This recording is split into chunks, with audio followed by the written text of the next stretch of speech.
to me, being selfish means being in alignment with yourself, finding the vibration that is right for you and feels right for you, and following that vibration, which is really our inner selves.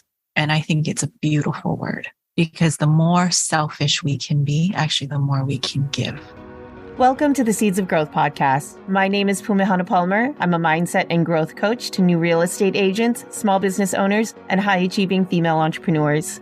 I believe that true success happens from the inside out, and I'm on a mission to plant seeds of growth and transformation, one powerful conversation at a time. Each week, I'll bring you a solo episode, interview, or coaching experience with business owners just like you to help you shift your perspective, elevate your beliefs, and build a business that inspires you. Now let's dive into today's episode. Today, I'm chatting with my good friends, David and Dara Woodward.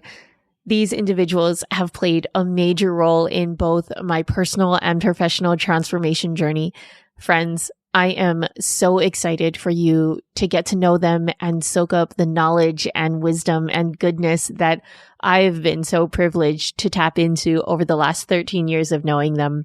David Woodward is a doctor of physical therapy, having received his Bachelor's of Health Science and doctorate in physical therapy from St. Francis University in Pennsylvania. He founded his private practice, Na'au Pono Physical Therapy, in 2015 and has since then utilized groundbreaking technology such as pulsed electromagnetic fields, hyperbaric chambers, and nervous system therapies to enhance his patients' healing, recovery, and optimization, all things of which I have used myself. David is also a professional Hawaiian musician of 20 years and a 3-time Nā Hoku Hano Hano Award winner, which here in Hawaii, that's basically our Grammys. That is the Grammys of Hawaii. David is the proud husband of Dara Chun Woodward and father to Isaac and Skylar. His wife, Dara, has been a licensed esthetician for 17 years, and after years of working in spas that elevated the bar of the aesthetics industry here in Hawaii, she dove headfirst into entrepreneurship and founded Aesthetics by Dara back in 2014. Her vision was to use her skills and techniques while incorporating what she and her husband were learning about biohacking, wellness, and tech in order to help her clients transform how they felt about themselves through skincare.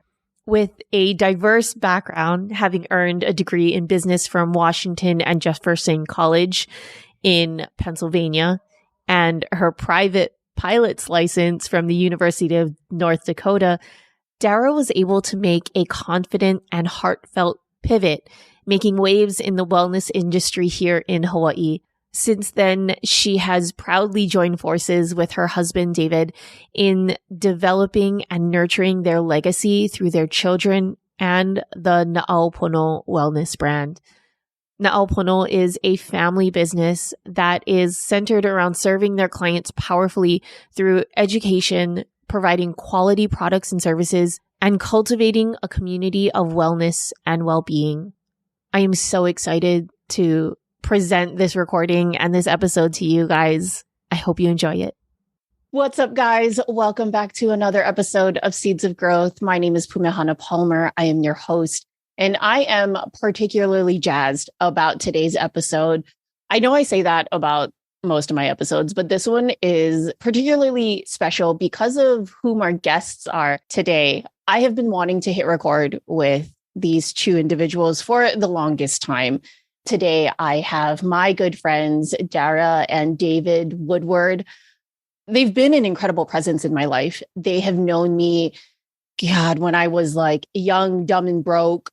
I think I met Dara. I met you when I was like 22 years old. It was a long time ago. Yeah. And you guys have been there to guide and watch me from, when I was in that period of my life, no kids, no responsibilities, living like I had no responsibilities, to becoming a new mother twice over and building a business and everything in between. So you guys are such an influential part of my life. And I am so, so excited to introduce you to my sphere and my audience. So thank you so much for being here. Oh my goodness. Thank you for having us. Hello for having us. It's been such a joy watching you grow and mature and blossom into a beautiful, intelligent businesswoman. Thank you so much. That means a lot. That really means a lot to me. So, guys, you already heard the formal bio, but just a reminder, just a recap. David is a doctor and has been a doctor of physical therapy since 2009. He received his bachelor's of science and doctorate in physical therapy from St. Francis University in Loretto, Pennsylvania. He has a background in sports and volleyball, playing for Division I of the NCAA, and he has started Na'au Pono Physical Therapy, his business, back in 2015. David is also a professional musician and a professional recording artist, also a 3-time Nahoku Hano Hano Award winner. And if you are in Hawaii, if you are local and listening to this, you know that that is a big deal. David is also a proud husband of Dara and father to Isaac and Skylar, and has been a biohacker since 2013. You guys, I am so excited to go into biohacking. And if you listen to the last episode on healing yourself from the inside out, you know why this type of work is so important in your mindset and physical journey. And we also have my good and dear friend, his wife, Dara. Dara has been a licensed esthetician since 2006. She has received her pilot's license, which that I don't think I knew about. We can talk about that later and kind of dive into that later. Dara has received her bachelor's in business from Washington and Jefferson University and college in Washington, Pennsylvania. She's worked under incredible other estheticians and business owners here on the island, such as Leah Nishan of the Waxing Company and Ampy and Nicole Santiago of Ampy's Day Spa.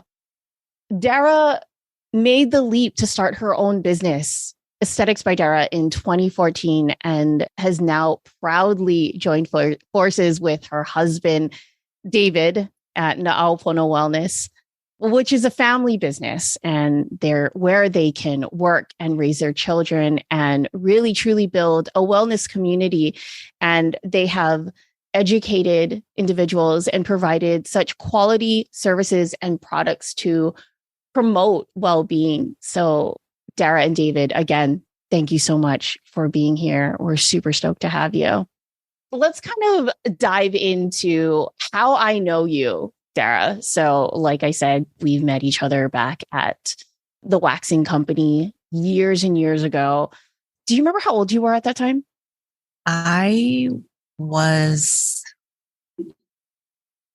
No, I don't remember. I want to say you were like in your late 20s. So we weren't married This yet. was 2000. David was still in school. 2009. 2008 or 9. Yeah, it's gotta be 2000. Because I remember 2008 or 9. I remember you telling me that you were taking on this job, right, at the Waxing Company because of stuff that was going on, right? At that time, at the previous place you worked at. Yeah, and it was a second job that I took on. Right, David was in Pennsylvania, still going to school, and I was at home working. And we had goals. We wanted to get married. We wanted to buy our first home. So it was a way for us to start getting more money to invest and work towards those goals. And that the Waxing Company helped me with that. Yeah, I totally, and same. So I think I came in around 2010 or so. So I was like 22, 23 at the time. So we were young, and you had been working at Ampy's for a little while. And I'm curious, what was your experience working at, these small businesses, right? and learning what worked as an entrepreneur, worked as a business owner, and what you liked and didn't like. Oh my goodness. So I'm still learning what works and doesn't work. But what I do know is, having made that transition from aeronautics to aesthetics, which ultimately I figured out very quickly is my passion, and it was a means to a solution for personal problems, right? Acne. And once I got into it, it literally became my passion. And I wanted to help people feel the way I felt after fixing my own problem.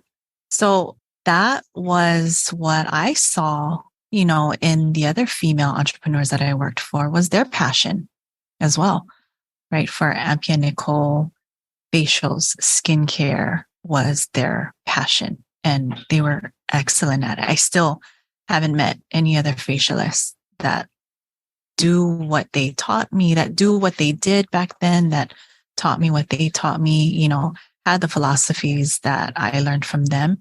And then Leah, something simple as raising the bar in waxing, right? And elevating your experience just by getting your brows done or doing some body waxing. And so for me, I mean, you could tell that it was her passion as well, and that's what I took away from that, was doing everything with passion.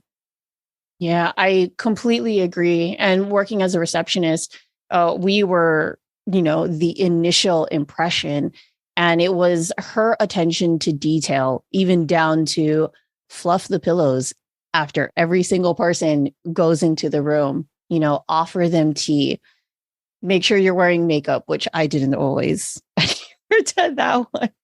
But I remember for me specifically, because the waxing company was also my gateway into aesthetics.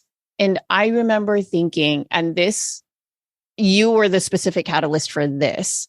I remember thinking that these women are so beautiful on the inside and out. And if getting my license gets me one step closer to being like that, then I'm going to do it. You guys, you especially, Dara, and there's a reason as to why you and I are so close, or I really hold you so closely to my heart, is because you are so warm and generous and real and authentic.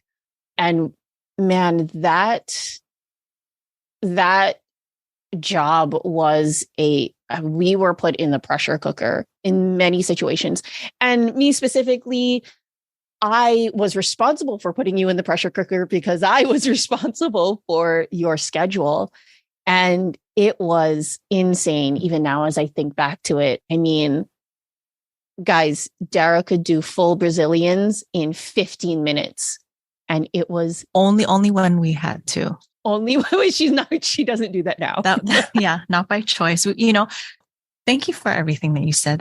That's so kind and warm. And that's honestly how, I felt about you too. And, because you as the front desk, like you're saying, you're the front line, right? You folks are telling us what to do, but knowing the entire operation every single minute, every day, knowing exactly what every esthetician is doing and whatever every client situation, right? You folks hear it on the phones. You know what our schedule looks like, squeezing somebody in, and so really we depended so much on you, right? For pretty much making or breaking our day. And then on top of that, right, having the pressure of answering to the bigger bosses, right? To meet the sales for that day, get in the maximum amount of clients so that everybody can make money. Right. And that was all on your folks' shoulders. So, I appreciate you very much. Oh man, I never thought of it that way. Honestly, it was, and maybe this was also just my young mind, but it was just, show up, hang out, did some things, and then it was just a job. I knew that it wasn't anything that I loved, but I grew to love the people. And if nothing else, I think one of the biggest takeaways from waxing company and our experience there was the importance of relationships, Absolutely. of that female bond, because I've been in so many situations in which, especially in the beauty industry, like it's such a catty place. There is so much comparison and ego and insecurity. Absolutely. And that's what I really appreciated, right? Because what I see, what I experience is it trickles from the top down, right? That mentality, the mindset, right? The leaders at the top set up basically this culture in their company, and how they treat us bleeds into how we treat our customers, right? And so how we bonded, I mean, it really was something special. We really, all of us, every single one of us, down to the people who came in, to clean the salon every week, really made it a special place, but I do agree with you. We all really did work together. We genuinely, sincerely had mutual respect for each other. And that showed in our clients and their loyalty and their dedication and the type of clients that we would attract. Absolutely. I 100% agree. David, I want to shift over to you, because shortly after you came home, you also worked for a small business. This was out in, was this Kaneohe area when you were at the YMCA, right? That was also a small business. Well, this was at this time, they still had the Kaneohe location, at least, was on a corner lot. Yeah. On Pu'inia, right off of Kamehameha also. That was the main clinic. And then down the street from there, there was a house that we actually, what was called the satellite clinic. And that's where we took majority of our work comp patients at that time. But it wasn't until just before I left where I was a part of helping to open up that YWCA at Kokokahi. Yeah, that's so incredible. I'm so curious, because you guys have been in you've worked for other entrepreneurs. You worked within other people's businesses. What was that transition like? What was that mindset shift like for you to decide that you wanted to go out and create one for yourself and build your own business? David, let's start with you. Yeah. So actually my passion for it, to be honest with you, didn't develop until, was it 2011? No, it was a little bit after that, 2013, because this was after our son was born. But the interest of opening my own happened while I was in school. And, I probably would have never had the courage to do so if I haven't met the mentors that I did, in my clinicals. Some of them, to get more experience within physical therapy, I did some clinicals within the hospital setting and larger practices that were attached to hospitals as well. But the private practice niche, if you will, was intriguing to me just because of the vast amount of people that we could help. And one in particular that I consider a good mentor of mine was in Pennsylvania. And after my clinical, his name is Mike Gentry with Mile Level Physical Therapy in Pennsylvania. Super successful private practice. I still keep in touch with him on things, but I love the model that he was promoting. He really encouraged everybody that worked within the environment to have fun, and have moments or schedule out moments where we can actually connect with each other, and how important that is for everybody. And communication was huge, within that environment. He was the one that said towards the end of my clinical that, did I ever consider opening my own practice? And I was like, oh, not really, and I would say he was my third to the last clinical. So it was like kind of in the middle. But at that point I was like, oh, this guy's telling me already, that I can open my own. I don't even feel like I'm ready for it, but it's stuck in my head since then. And so when I came home, to do my final clinical rotations, I did do clinical rotations at the place I was employed at my first 7 years around there. And then another private practice here on island And I still love the model. My eyes were opened on how these practices were run. And I kind of balanced it out with what I was noticing with how they're doing it in the mainland. I just kind of picked and chose, like what I agreed with.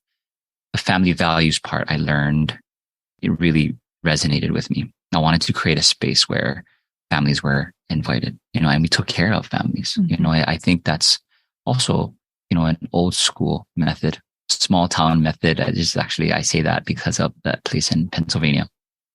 But more importantly, Hawaii is kind of like that as well, where everything's word of mouth. The most powerful tool in marketing is word of mouth here. And just kind of recognizing your environment around that too makes a huge, huge difference. And, kind of tailoring towards the clientele that you would want to attract, right? Fast forward to a personal development journey that we both went on, going in steps within the PSI seminars that we took. When I took the men's leadership course, that was actually when it kind of hit me hard. Like, what am I doing? Like, I said that I was going to be done working for somebody after 5 years, but I stayed there for a couple more, literally because I felt safe. But safety is a perspective. And, safety was more of a fear of, I don't know if I can do the same thing that they're doing. But I was looking at it from huge practice, taking large amounts of patients simultaneously. And you folks can kind of resonate with that as well. Doing 15-minute body waxes. Not to say that you didn't do a good job about it, but feeling like the kind of care that I would want to deliver as a professional, that's not where I wanted to be, right? But, if we were to talk about where biohacking started on that end, I would say within that men's leadership course where my eyes were opened, when I fasted about 72 hours, no water, no food. No water. No water, no food. So that was a choice of mine because I thought, we're not going to be out there that long. I really didn't know how long we were going to be out there. So I was like, it's going to be fast. No, it was not. Yeah. So anyway, long story short, amidst the uneven ground that I had to lay on for 3 days with rocks underneath me and on a slope, that fasting really kind of opened my eyes a bit and kind of cleared everything up. It was like a literal, physical, mental, emotional, spiritual detox. And I've never seen clearly after that. I literally had a notebook with a pen. That's all I had in my bag. And I just wrote exactly what I wanted. The name of this practice, literally, it didn't come to me yet, but I know it had to revolve around integrity. And so the original idea of Na'au Pono was to operate out of integrity. And that's one of our core values here, right? And the kind of standards that we hold here, they're going to be up there. We're going to hold ourselves, accountable, but more importantly, we want to make sure that we set the bar high, like we were talking about earlier, right? Mm-hmm. Like the models that we were wanting to, take after, right? Yeah. So that's, sorry to go along on that one, but that would be more of how I really ventured into opening up my own. I beat myself up for it, but I know that things happen for a reason and at the time that they do. And I don't think that I would have appreciated where I am today if I didn't go through those specific steps.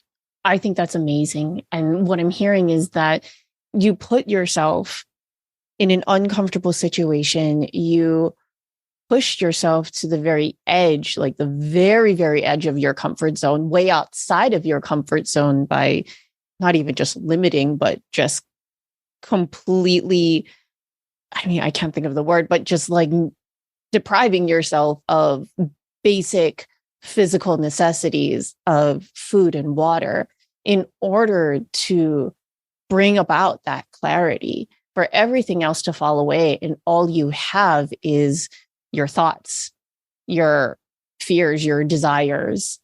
And that really was the catalyst to push you forward and for you to create this. So thank you so much for sharing that.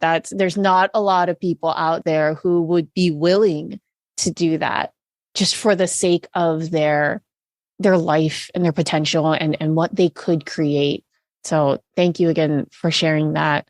Dara, tell us what it looked like when you decided to create Aesthetics by Dara and go out in that venture. So at the time I was, and this is, full disclosure, I was in a non-compete clause and I was not able to work for anyone else unless that company shut down. And thankfully, our son was just about to turn 2 and that company shut down. And it was kind of like my opportunity to literally break free and run. And, us talking about this and listening to, what David just told you.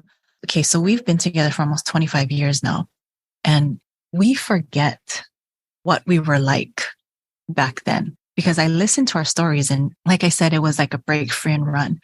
We had such deep rooted belief systems that it has to be hard in order for us to succeed. And the reason I say that is because we forget when we were 17, we actually wrote down in our journal, and this was out of, our high school puppy love, never wanting to be a part. We created this company called D&D Inc. Yeah. Because we didn't want to be a part. And we completely forgot about that until we started, until we started Na'au Pono and Aesthetics by Dara. Yeah. But that's why I created Aesthetics by Dara. Was I felt, right? I believed I had this illusion that I was being held down and I wanted to break free, so it does give me feedback when I'm talking today on my belief systems back then. And thank goodness, we're still working through a lot of those belief systems, but honestly, we created this also out of convenience, because our family was growing. We have 2 children. And it just became so much easier. And honestly, I love, working with him. At the waxing company and even at the spa that I worked at, we had long days. He had long days. We had 10-hour days, right? And that's just 10 hours of taking clients. So there's 1 hour in the front and then, another hour in the back, right? Setting up and cleaning up. So by the time we get home to each other, oh yeah, we're exhausted. And we didn't want that anymore, and Isaac was just a baby. And I honestly felt like I missed out so much. We missed out on the first few years. And I didn't want that anymore. So that's why we created this place. And it's such a special place. Oh my goodness. Like as soon as you walk in, it's just this, you were speaking about the leadership and really the community or the culture that you create. And it really is, you created that culture in an intangible way that you come in and it feels like home. It feels like we're walking into your guys' living room and it's so welcoming and warm. So you've done it. I commend you guys for creating that and really actualizing, your vision. So I'd really like to shift gears because David, you kind of spoke to the biohacking and you guys have, and Dara, just the other week that I came in for a facial, you told me that crazy story about the Tony Robbins event and that how these different life events have influenced your guys' decisions and everything from the machines you use to truly the things that you put in your body. And I'd really like for you guys to speak on that. Could you define biohacking for us and tell us about that journey? You're talking about the upgrade, when we went to the upgrade conference. Yeah. But yes, go ahead. Define biohacking. Yeah. So a couple parts I want to mention about this too, though. The biohacking part was one of the things that I wrote in that while I was in that 72 hour.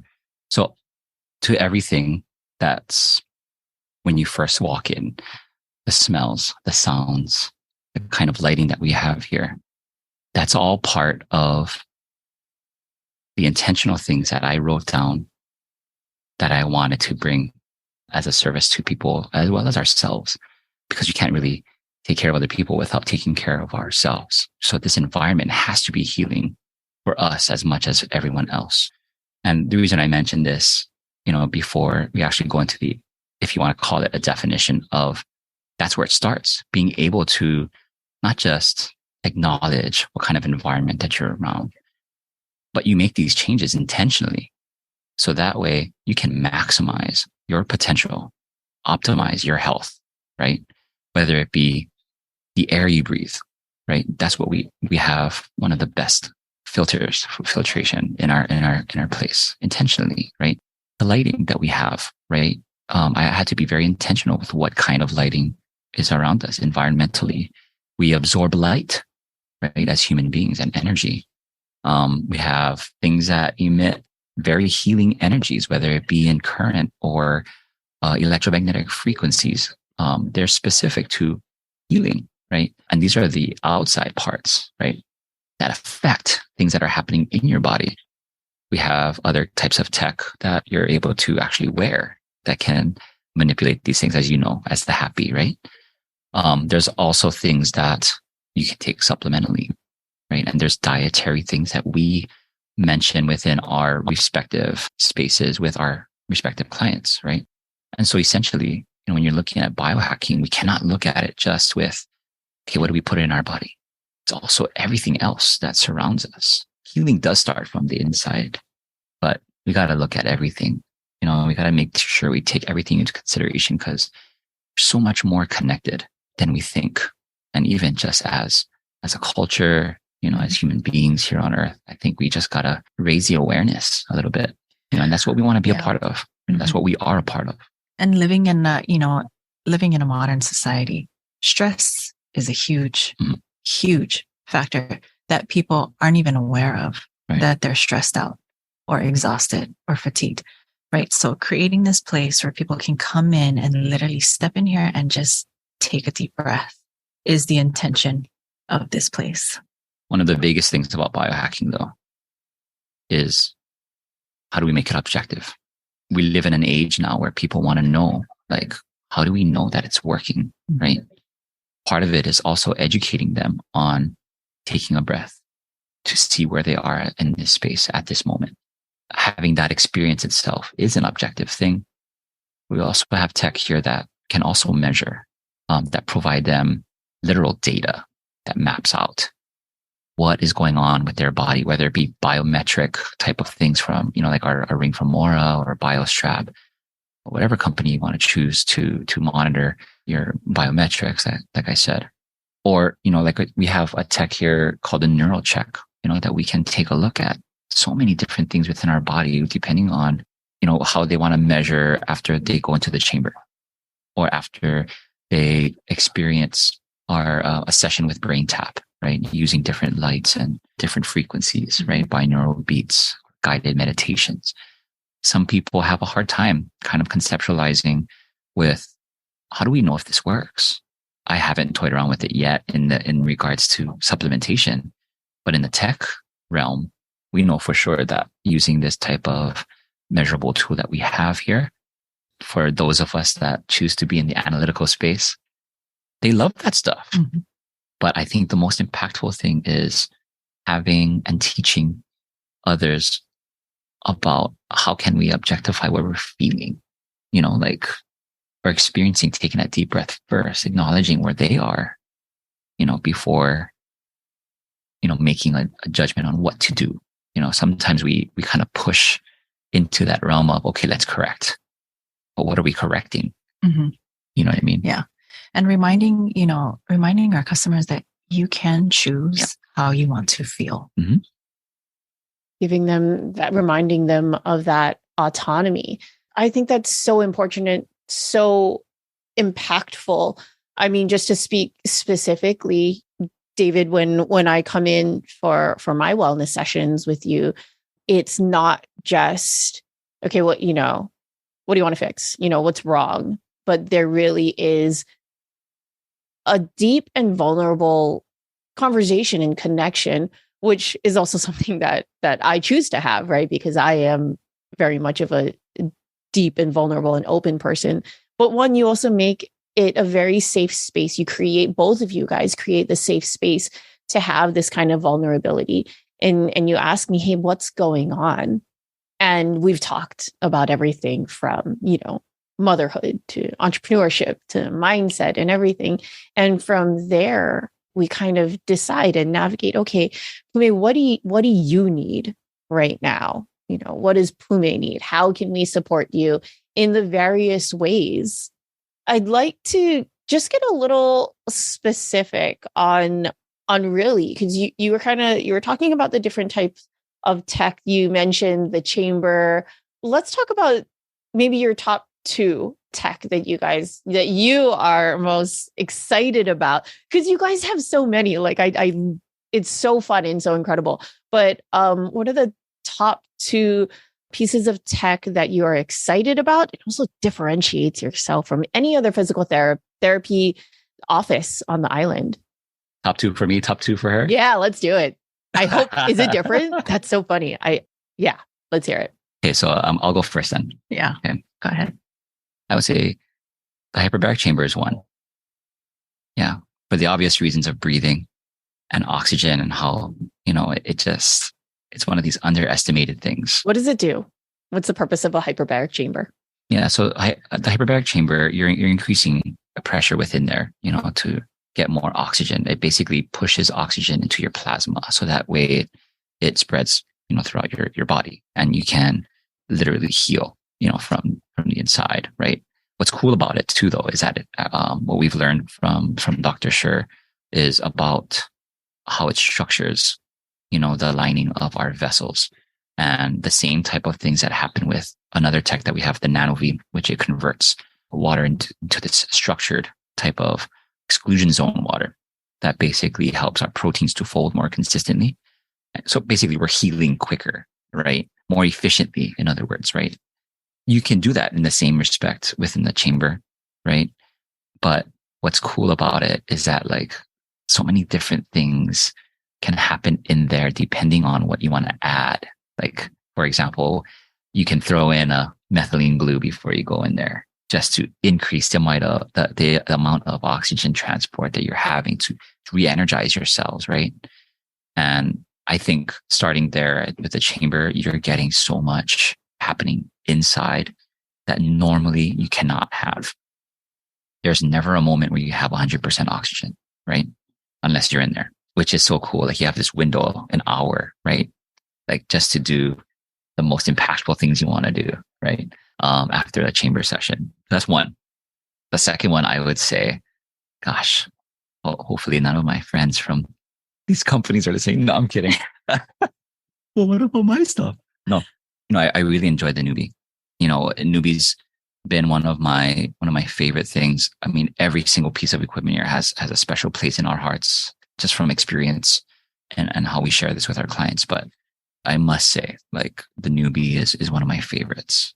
Just how it utilizes direct current, in order to expose things as much as heal things. When you say expose things, tell me a little bit more about that. Yeah. So it's kind of cool too. We can use it as an assessment tool just as much as a treatment tool. So places that we may not even think, right, that we are compensating with, or we have these specific patterns or spots that just light up, under assessment, that normally, if we were to touch different parts of our body, we wouldn't be able to feel it. Once we put that pad on there, it's like, no, that place is really there, right? So what's cool though is that when you start to expose that area, right, and then we have specific attention to where we place the pads, right, and we kind of shift over into the treatment method, right, the new fit method, we start to break these patterns. And so when we start to essentially break these patterns through the nervous system, we can finally get to strengthening or re-educating patterns, without this guarding mechanism. You can strengthen in a very safe zone. Me, I'm also a manual therapist, right? So a lot of the skilled manual therapy I've learned, I always approach first. I was a skilled manual therapist first. That's why. So having something like this to push the envelope and create more of an efficient way to heal was a no-brainer for me. And so I really connected with it after I personally got injured within that event that we were mentioning earlier. Tell me about that. Yeah. So I say it's a fall, but it's not a fall, it's a jump. Yes. We chose to jump. And that specific event, me and Dara were very much risk takers. When people are saying like, oh yeah, okay, it's going to be a scary event. We're 2 stories up, actually a little bit more than 2 stories up. 2.5 stories up. Anyway, we were just like, yeah, let's do this, right? We've done events before that are way more life-threatening than this one. Let's go ahead and do it. And so we were close to the end, right, of the event. And my wife, or Dara, she jumped first. And without knowledge of, without us being educated on necessarily how to jump and fall back appropriately, right, for safety measures. What were you jumping into? Oh, it was a stunt bag, like those inflatable stunt bags, right? Mm-hmm. And so what happened was she jumped first, right? And I can't see over the platform. So I'm just thinking like, oh, it's great, right? And the guy that was kind of leading the event, or not the event, but that station, I looked at him and he's like, yeah, you can go ahead. And so shortly after she jumped, which I didn't know that she injured her neck at that point, I jumped, not knowing that the actual stunt bag wasn't fully inflated.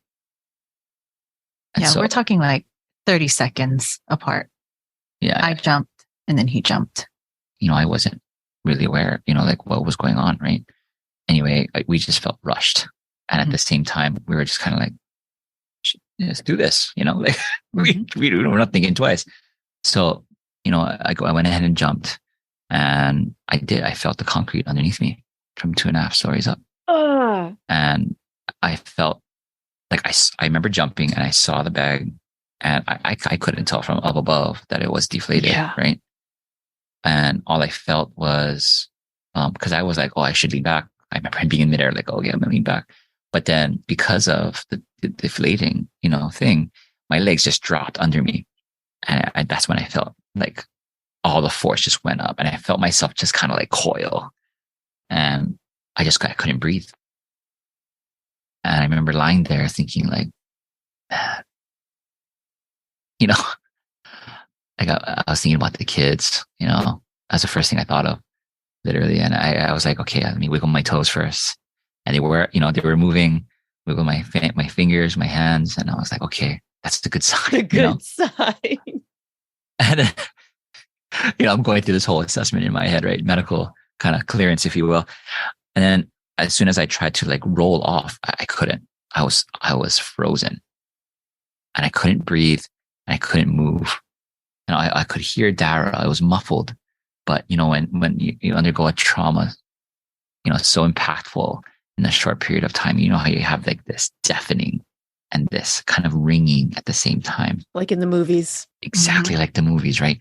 And so I didn't know like what was going on, and Dara, I heard her like climb onto the bag. At the same time, with all the motion in the bag, I was like, oh man, all of that hurt. I remember thinking that. And, they tried getting me up. They tried pulling me up off the bag. I was like, don't touch me. Right. Because like everything that they did was painful. Wrong. Right. And so they called emergency, like whoever was on staff, standby, which was, I think they were firemen. Yeah. They were firemen. And so they deflated the stunt bag, and I'm lying there with the thing completely flat. And the lady, one of the volunteers, came up, and the first thing she asked me, or the first thing she told me, was, you signed a waiver. Good Lord. And I know when Dara told me that part of the story, I was like, no. I was like livid. I was so mad. Like, I don't know how I did it though. Yeah. Adrenaline kick. I sat up myself. And he like, stood up. I'm like, I'm walking out of here. Yeah. They're like, do you want emergency care? Like, we'll take it. It's like, no, I don't want shit. Excuse me, thank you. But I was so you upset. Can swear. It's fine. And so we walked out of there. I may not have looked pretty walking out, but I didn't care. I was like, screw you guys. No, for sure. For sure. That's insane. That's such an insane experience. Tell me from there, and from that, like you said, physical trauma, How did the how am I pronouncing the newbie? Yeah. So the newbie, I didn't experience until the next day. And what was great was, long story short, we did get some help with some friends that were, if you're going to get hurt, this is the conference to get hurt at, by the way. Everybody that has healing elements, they're there. But seriously though, they did a lot to help me at that acute situation. And then the next day is when I actually met Garrett, right, the CEO of Newbie. And I was introduced to him by, a close friend of ours, one of the co-founders of the NanoV of N3, Roanna. And she brought us over to one of her friends, Garrett. And that's how we met him. And when we walked over, he saw me. He looked right at me. And whoever he just finished with, usually at these events, they have like a whole list, a sign up sheet for people to try out, right? And then you come back at whatever time. He's like, you need this now. He took me in front of the list of people. And by that itself, like it spoke volumes to me, it connected with me. It would be something that I would do. Somebody that is genuinely hurt, So super, super grateful for meeting him. Super genuine guy, good heart, family man like me, dad humor just like me. But the way that we went through the whole process, he went through the process of the assessment with me. He did the whole new fit method approach with me. And that kind of opened my eyes to, oh man, there's more than just what I've learned. Not just within school, but even, I would say is the most advanced educational platform for physical therapists, right?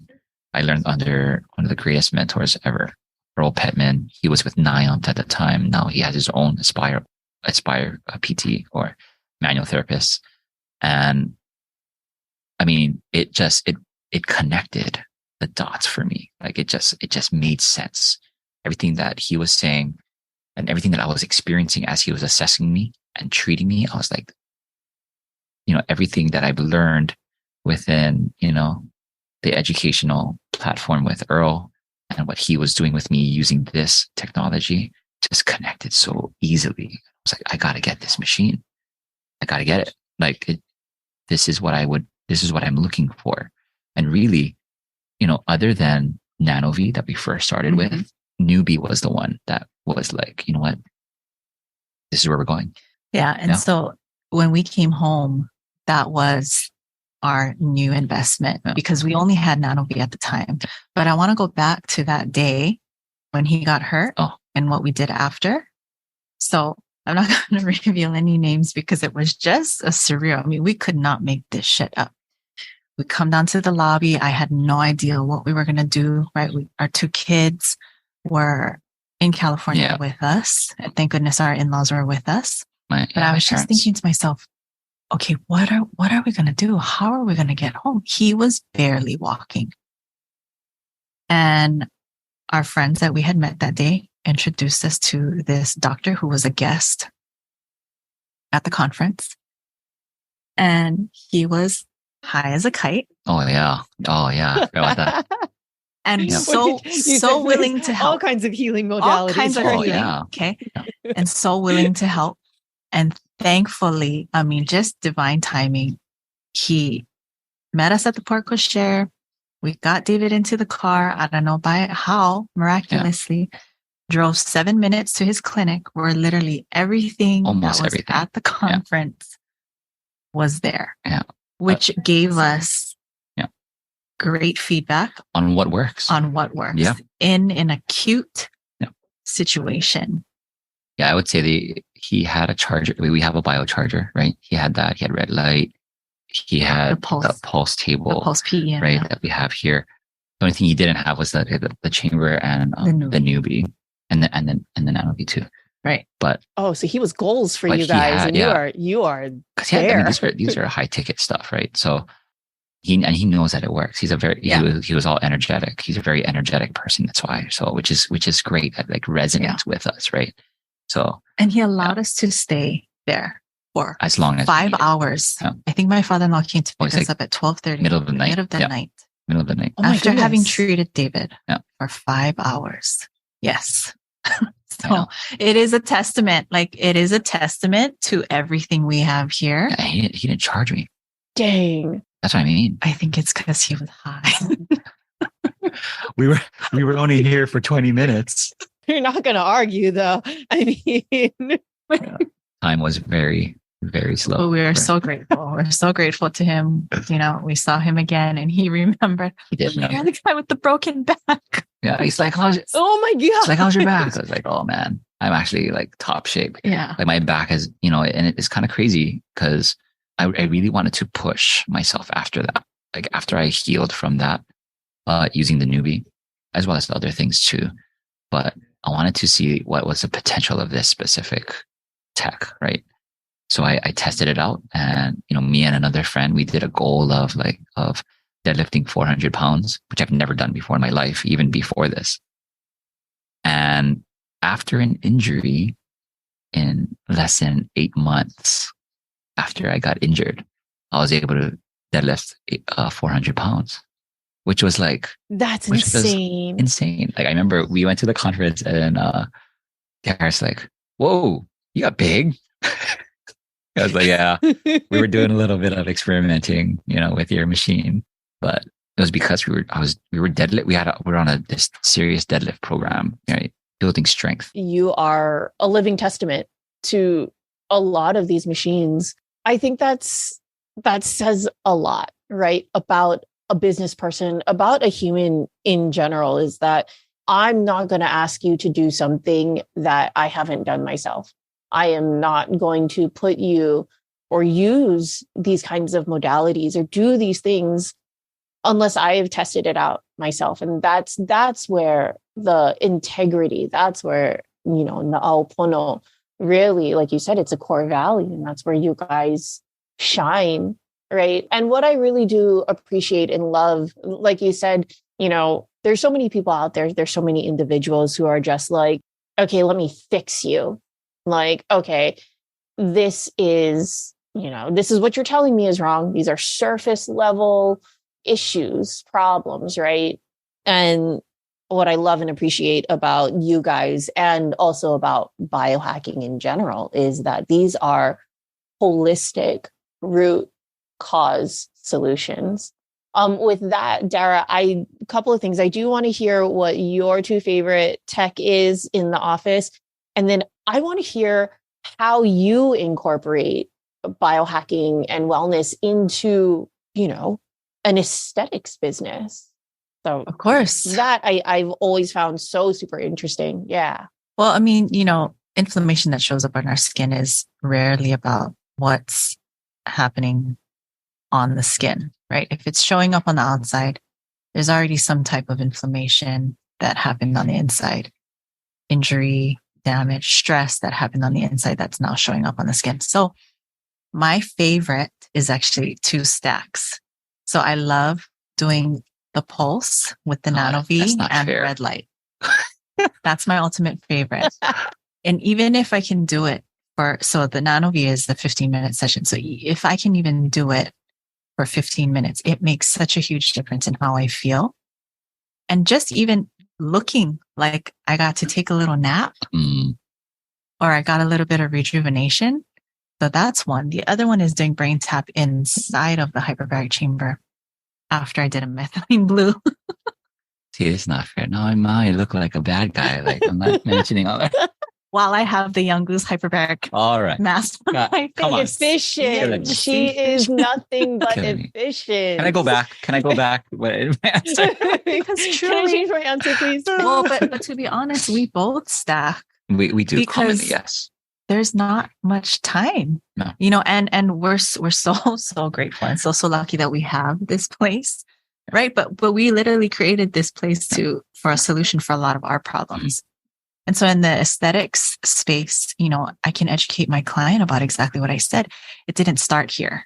It's showing up here. It's ending up here because it's starting somewhere else, whether it be gut, whether it be stress, whether it be, you know, physical, mental, emotional, spiritual stress will manifest into something else if we're not addressing it or trying to push it down.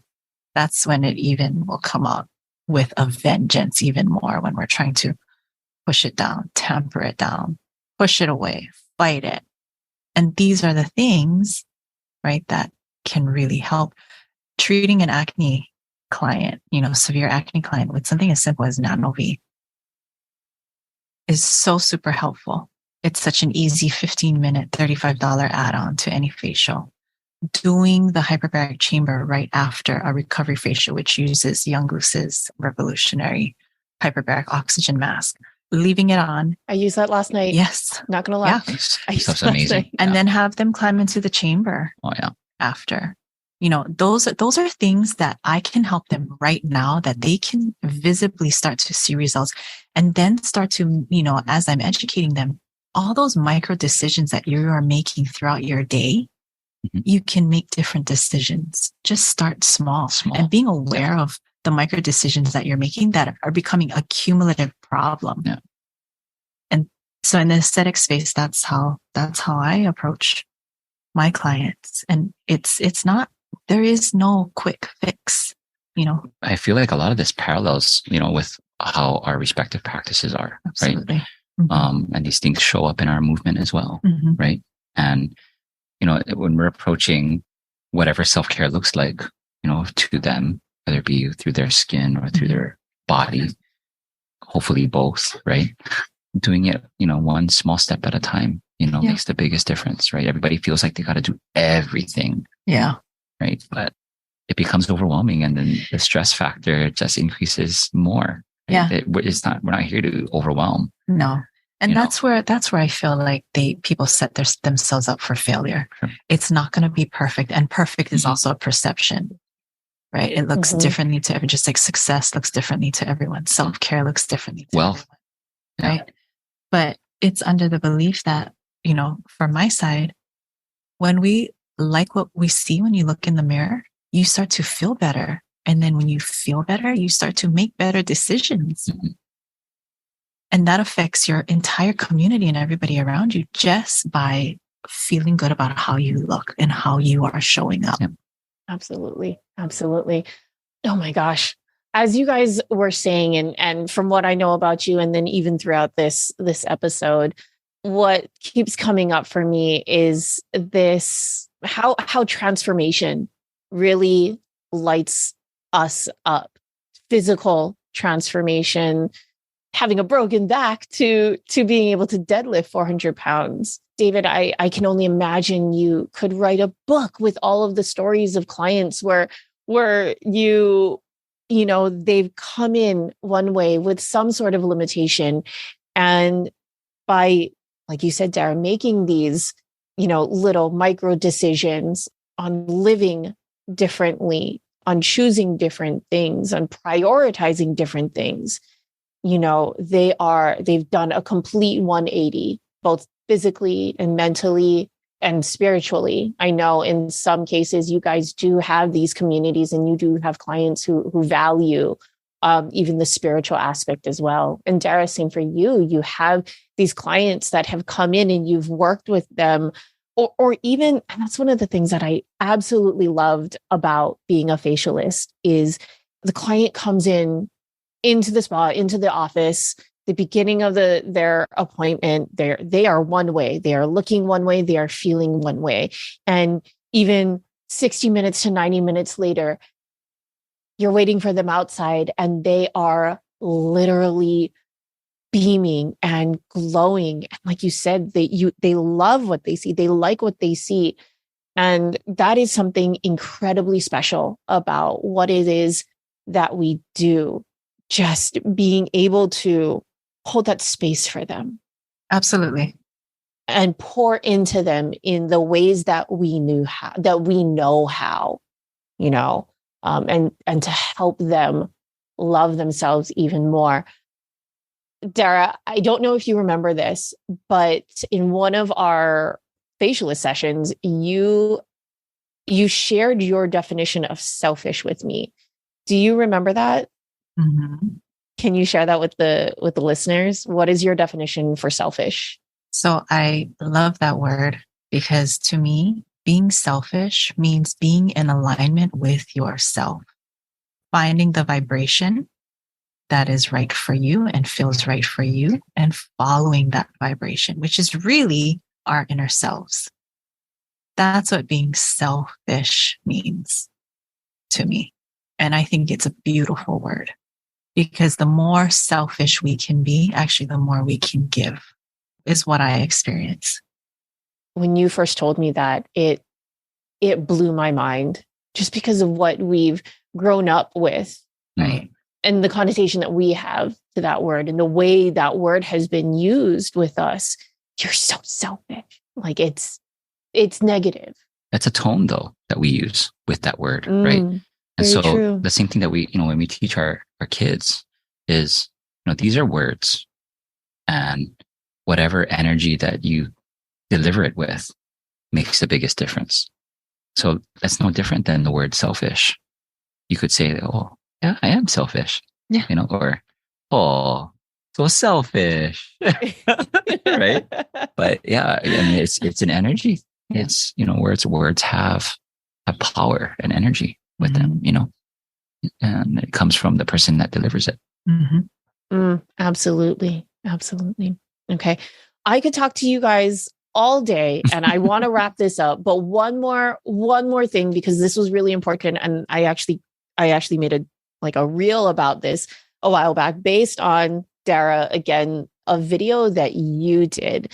And you guys were talking about one of the machines that you had, and you said something about getting to failure faster.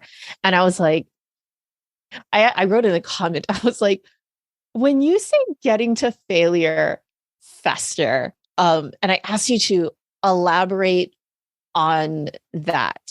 I mean, I know when you elaborated on it, you were talking about physical, like getting to muscle failure faster. But me, in true mindset coaching fashion, I was like, like getting to failure in every aspect of the word faster, that like just take action.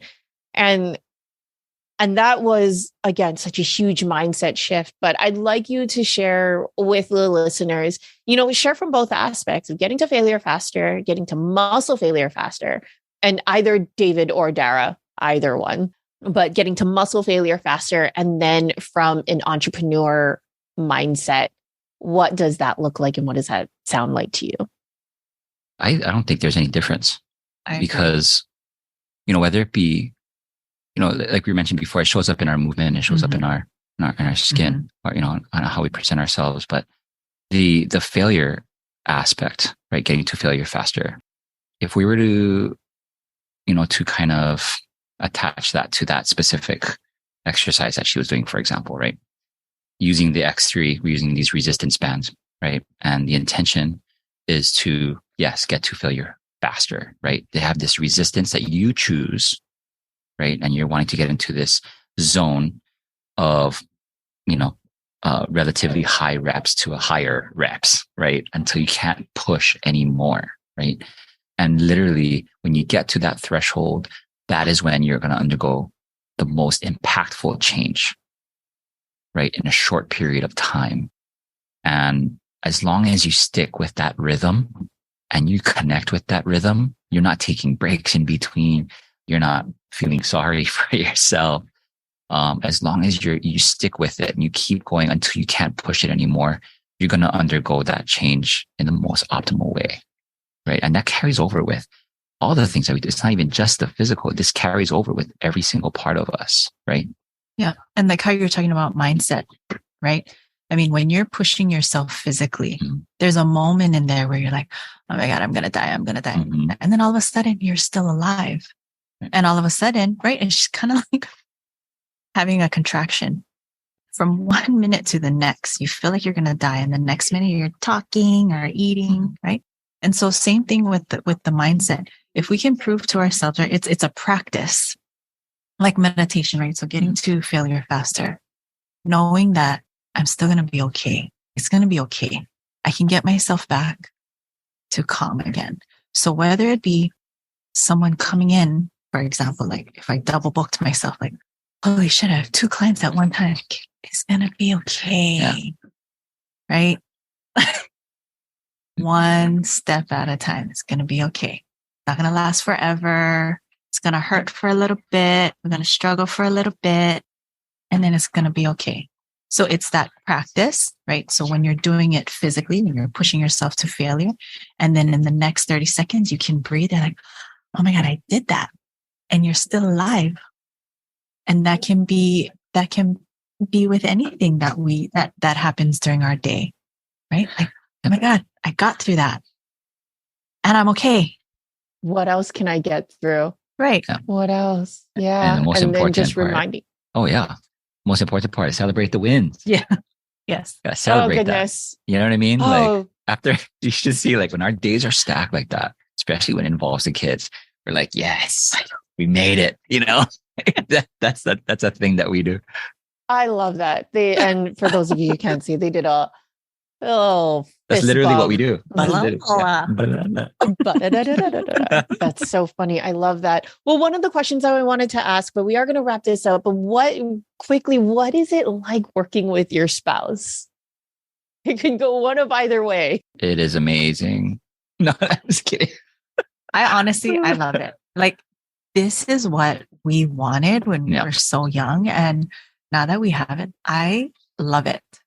And I even complain, like when we're so busy, when we get home, I'd be like, oh my God, I didn't see you all day. I didn't talk to you all day. And, and I think it's good though, because like we touch, a lot of people every day, literally, right? When we connect with a lot of couples, we do know that not every couple is able to have this type of working relationship, if you want to call, in this respect. But to be honest with you, like, a lot of it really tests our communication. Actually, it improves our communication because even though we pass by each other, we don't really have that same connection that we typically do when we're outside of work. Yeah. So, we make it a point, right? Like not even just during the day, like if we have any open moments, but after the kids go to sleep, we're still in our work mode.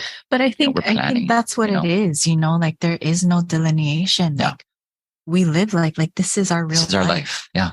The things that we do and how we speak and how we act, like there is no delineation from work and not work.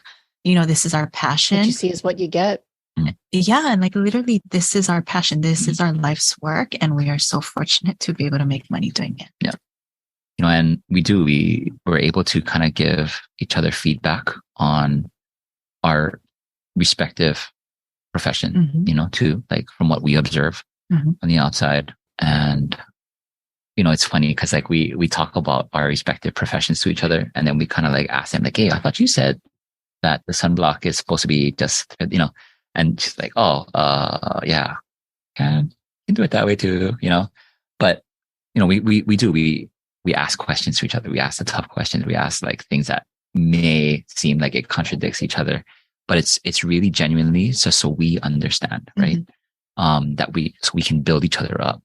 It's synergy. It is. Right? It is for sure. Oh, I love that so much. You guys are goals. Thank you so much for taking this time and sharing with us. And like I said, sharing your mana'o and your wisdom and your experiences.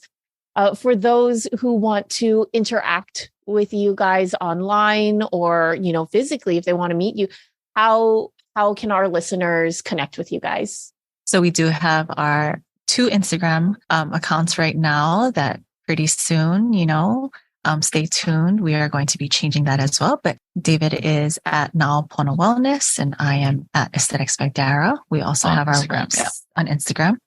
And we also have our website that is currently na'auponophysicaltherapy.com. And that is also might be changing in the future. Oh, and we have Facebook as well. Yeah. As well as a YouTube. All under Na'au Pono. Na'au Pono Wellness, correct. But DM us, call us. We love to talk about this stuff. Totally. And you guys, I will go ahead and put all of that information in the show notes. And again, I am a living testament of what they do. Like we said, I'm not going to ask you guys to do something that I haven't done. And I am both of their clients. So yes, absolutely, I have a bias, but it is because it works. So guys, again, thank you so much for joining me. I would love, we've got to do this again because there's so much that we didn't cover. Yes, Yeah, absolutely. Sure. Absolutely. Thank you so much for this opportunity. It was such an honor. Yeah. And oh my gosh, we're so proud of you. Super. We were just talking about that. You are doing amazing. It's going to make me cry. Don't do that. Thank you for all of your beautiful work that you're doing. Thank you so much, guys. All right. Until next time, aloha. Aloha. Thanks so much for listening. If this episode served you, please do me a small favor and head to your favorite podcast platform to rate and review the show. Your small act will play an exponential role in getting these powerful conversations out into the world. Be sure to connect with me on Instagram at @PumeHanaPalmer and DM me with your insight and takeaways. See you next time. Aloha.